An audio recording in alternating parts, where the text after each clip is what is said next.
Start करते हैं हम लोग अपनी सुपर की से। तो सबसे पहले मैं यहाँ पे एक मास्टर स्टेटमेंट देना चाहता हूँ, ठीक है। इस स्टेटमेंट को एकदम ध्यान से सुनना। Super key is a single attribute और a combination of attribute that uniquely defines a tuple. Okay, यही पूरी परिभाषा है सुपर की। आपसे कोई भी पूछे तो आपको यही बताना। अब मैं इसको आपको डिटेल में एक्सप्लेन करता हूँ। अब मैंने क्या बोला, super key is a single attribute or a combination of attribute that uniquely defines a tuple। तो मैं जब आपको रिलेशनल डेटाबेस पढ़ा रहा था तो मैंने आपको क्या बताया था, ये आपका टेबल होता है। मान लो ये स्टूडेंट का टेबल है, स्टूडेंट का ये टेबल है, ठीक है। इसमें हम लोग के पास ये एट्रीब्यूट्स हैं।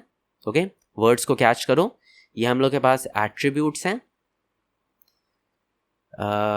ज़्यादा नहीं बनाता हूँ। ओके, जैसे कि मान लो ये रोल नंबर है, ये हो सकता है आपका नेम है स्टूडेंट का, ये हो सकता है उसका सब्जेक्ट है, जो सब्जेक्ट उसने चूज़ किया है, ये हो सकता है उसका फ़ोन नंबर है, ये हो सकता है उसका एड्रेस है, ये हो सकता है वो टीचर जो उसको वो सब्जेक्ट पढ़ाता हो। ओके, अब यहाँ पे हम लोग वैल्यूज़ लिखेंगे 1 2 3 4 5 6 एंड यहाँ पे नाम, सब्जेक्ट, फ़ोन नंबर और सारी चीज़ें हम लोग फिल करेंगे। ओके, अब सुपर की क्या होता है, सुपर की वो एट्रीब्यूट्स या फिर सेट ऑफ एट्रीब्यूट्स होते हैं। मतलब ये जितने भी एट्रीब्यूट्स हैं उसमें से कोई भी कॉम्बिनेशन ऑफ एट्रीब्यूट जिससे हम लोग हर रिकॉर्ड को या फिर हर ट्यूपल को यूनिकली डिफाइन कर सकते हैं। जैसे कि यहाँ पे देख लो, जो ये रिकॉर्ड है और जो ये ट्यूपल है, इसको और इसको हम लोग यूनिक, एक सेकेंड बहुत ही गंदा बना है, इसको और इसको हम लोग यूनिकली डिफाइन कैसे कर पा रहे हैं, क्योंकि इसका रोल नंबर अलग अलग है। इसका मतलब कि रोल नंबर हमारा सुपर की है। बात समझ में आ रही कि नहीं आ रही है? अब यार एक और चीज़ बताओ, मुझे पता है अभी थोड़ा बहुत कन्फ्यूजन हो रहा होगा, 2 मिनट बस मुझे दो, सारे कन्फ्यूजन आपके क्लियर हो जाएंगे। ओके, बस 2 मिनट मुझे दो। अब ये बताओ, मैंने थोड़ी देर पहले आपको एक कॉन्सेप्ट समझाया था कैंडिडेट की का। अगर आपको नहीं पता है तो आप नीचे एक वीडियो की लिंक होगी, उसमें जाके आप पढ़ लेना। मैंने आपको एक बहुत ही बेहतरीन एक कॉन्सेप्ट पढ़ाया था कैंडिडेट की का। ओके, कैंडिडेट और प्राइमरी की बिल्कुल समझ लो, क्योंकि बहुत काम आने वाला है आगे। ओके, तो नहीं देखो तो जाके देख लो। कैंडिडेट की में मैंने ये बोला था कि ये वो सेट ऑफ एट्रीब्यूट्स होते हैं जिनकी यूनिक वैल्यूज़ होती है। तो अब ये बताओ, हम लोग यहाँ पे ये बोल रहे हैं कि सुपर की में ये वो सिंगल एट्रीब्यूट या फिर सेट ऑफ एट्रीब्यूट्स है जो किसी भी रिकॉर्ड को यूनिकली आइडेंटिफाई कर सकते हैं, और हम लोग ये बोल रहे हैं कि कैंडिडेट की वो की होती है या फिर वो एट्रीब्यूट होता है जो कि यूनिक होता है। अब ये बताओ, हर कैंडिडेट की सुपर की होगी? अरे बिल्कुल होगी भाई, क्यों नहीं होगी। हम लोग ने यहाँ पे सीधे सीधे बोला कि अगर हर वैल्यू यूनिक होती है यानी अलग अलग होती है तो उसको हम लोग कैंडिडेट की बोलते हैं। ठीक है, नल वल को भूल जाओ, भी हम लोग को नल जानना ही नहीं है। ठीक है, वो एट्रीब्यूट या वो की जिसकी यूनिक वैल्यू होगी उसको हम लोग कैंडिडेट की बोलते हैं। इसका मतलब कि ये बताओ, अगर हम लोग एक सेट बना रहे हैं, अगर हम लोग कहाँ गया, अगर हम लोग एक कॉम्बिनेशन बना रहे हैं उन की का जिसमें यूनिक जो यूनिक वैल्यूज़ देंगी, जो हर ट्यूपल को यूनिकली आइडेंटिफाई करेंगी। अब ये बताओ, ये ज़रूरी है कि नहीं है कि उसमें एक कैंडिडेट की होगी ही। जैसे यहाँ पे सिंपली हम लोग इस एग्जांपल से समझ लेते हैं। 2 मिनट बस मुझे दो, ठीक है। हम लोग यहाँ पे देख लेते हैं। ये बताओ यहाँ पे कौन कौन सी वैल्यू यूनिक होगी। मैं काम करता हूँ, ये फ़ोन नंबर रहने दो, ठीक है, फ़ोन नंबर रहने दो। टीचर की जगह हम लोग यहाँ पे आधार कार्ड नंबर डाल देते हैं। ठीक है, आधार। अब ये बताओ यहाँ पे कौन कौन सी कैंडिडेट कीज़ हैं। सबसे पहली कैंडिडेट की हम लोग का रोल नंबर है, ठीक है, यूनिक होगी। दूसरी कैंडिडेट की भाई नेम भी सबका सेम हो सकता है, सब्जेक्ट भी सेम हो सकता है, फ़ोन नंबर मोस्टली सबका अलग अलग होगा। ठीक है, हम लोग ये मान के चल रहे हैं कि दो भाई साथ में नहीं पढ़ते हैं। ठीक है, एड्रेस भी वही सेम कि दो भाई साथ में नहीं पढ़ रहे हैं, और आधार कार्ड भी सबका अलग होगा। भाई ये तो सबका अलग होगा ही। ठीक है, तो ये चार जो हैं ये हम लोग के कैंडिडेट कीज हैं।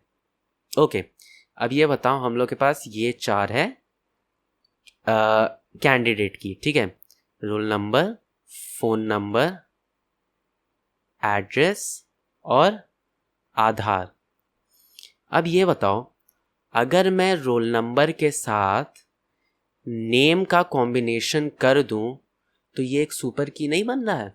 सुपर की क्या बोलता है कि वो की या फिर कॉम्बिनेशन ऑफ की जो कि किसी भी ट्यूपल को यूनिकली आइडेंटिफाई करे।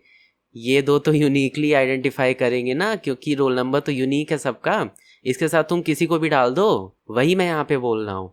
सुपर की परिभाषा होती है जो मैंने आपको बताया, फिर से नहीं रिपीट करूँगा, बहुत बार रिपीट कर चुका हूँ। इसको अगर आपको स्मार्ट वे में बोलना है, ठीक है, अगर आपसे इंटरव्यूअर ने बोला कि भाई मुझे मिनिमम वर्ड्स में समझाओ कि तुम्हारी सुपर की क्या होती है, तो super key is a combination of candidate key with any of the possible attributes. मतलब कि जितने भी हम लोग के पास एट्रीब्यूट्स हैं उनका कॉम्बिनेशन हमारा सुपर की के साथ। मुझे पता है थोड़ी सी कंफ्यूजन हो रही होगी आपको, आप वीडियो को फिर से रिवाइंड करके देखो क्योंकि बहुत ही सिंपल कॉन्सेप्ट है। ठीक है, ओके, तो ये था हम लोग का basics of basics of super की। अब हो सकता है कि आपसे पूछ लिया जाए कि ये बताओ, अच्छा ये मेरे पास एक टेबल है और इसमें n नंबर ऑफ एट्रीब्यूट्स हैं। ठीक है, मान लो इसमें ऐसे ऐसे करके n हम लोग के पास एट्रीब्यूट्स हैं। अब ये बताओ हम लोग कितने सुपर कीज बना सकते हैं। अब यहाँ पे लगेगा हमारा सीरीज का फॉर्मूला, यहाँ पे हम लोग लगाएंगे कॉम्बिनेशन का फॉर्मूला। तो हम लोग क्या करेंगे, इसको मैं थोड़ा सा मिटा दूं। ओके, तो हम लोग के पास एट्रीब्यूट्स कितने हैं, A1, A2, A3 से लेके AN तक।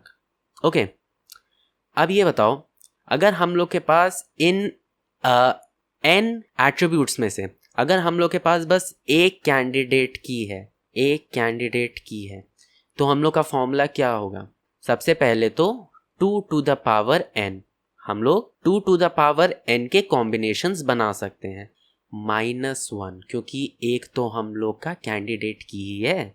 ठीक है, ये क्वेश्चंस पूछे जा सकते हैं भाई, ये फॉर्मूला आप समझ लो, ये क्वेश्चंस पूछे जा सकते हैं। इसमें मान लो अगर दो कैंडिडेट की है अगर, तो आप क्या करोगे। पहला, एक सेकेंड, पहला हो गया आपका 2 to the power n-1 पहली कैंडिडेट की के लिए, plus 2 to the power n-1। अब कुछ लोग क्या करते हैं, यहीं पे बोल देते हैं भाई यही फॉर्मूला है, बट भाई दोनों में कुछ कॉमन टर्म्स भी तो होंगे ना। ये जो दोनों कैंडिडेट कीज हैं, जब आप पेयर बनाओगे या फिर क्वाड्रुपल या फिर जो भी बनाओगे, आप जब सेट्स बनाओगे तो कुछ तो कॉमन टर्म्स आएंगे ना, उसको तो माइनस करना पड़ेगा। कॉमन टर्म्स क्या होंगे, 2 to the power n-2 जितनी कैंडिडेट कीज हैं हमारे पास। ठीक है, दो कैंडिडेट की तो -2। अब यहीं पे अगर हमारे पास 3 कैंडिडेट की होगी तो अब आप खुद ही समझ सकते हो, plus n-1 plus 2 to the power n-1 minus 2 to the power n-3। ठीक है, अच्छा अब ये बताओ, ये तो चलो आपको समझ में आ गया। ठीक है, अगर हम लोग के पास 1 2 3 4 5 6 चाहे जितनी भी कैंडिडेट कीज होगी आप फॉर्मूला लगा के निकाल लोगे। अब ये बताओ, किसी ने बोला कि हम लोग के पास A1, A2, A5, A6, A8, A9 इस तरीके की हम लोग के पास कैंडिडेट की है। ठीक है, ये सेट में कैंडिडेट की है। अब बताओ कैसे निकालोगे। ये मैं आपको दे रहा हूँ क्वेश्चन, ये आप मुझे नीचे कमेंट सेक्शन में बताओ। मैं बस हिंट दूंगा कि इसको हम लोग एक अज्यूम कर सकते हैं, मगर जब माइनस करोगे तो तुम 2 को कंसिडर करोगे यहाँ पे, ठीक है, क्योंकि हम लोग यहाँ पे 2 को माइनस कर रहे हैं। फॉर्मूला निकालो, गूगल करो, चाहे जहाँ से करो, रिसर्च करो और मुझे नीचे कमेंट सेक्शन में बताओ, ठीक है, मुझे कमेंट दिखना चाहिए।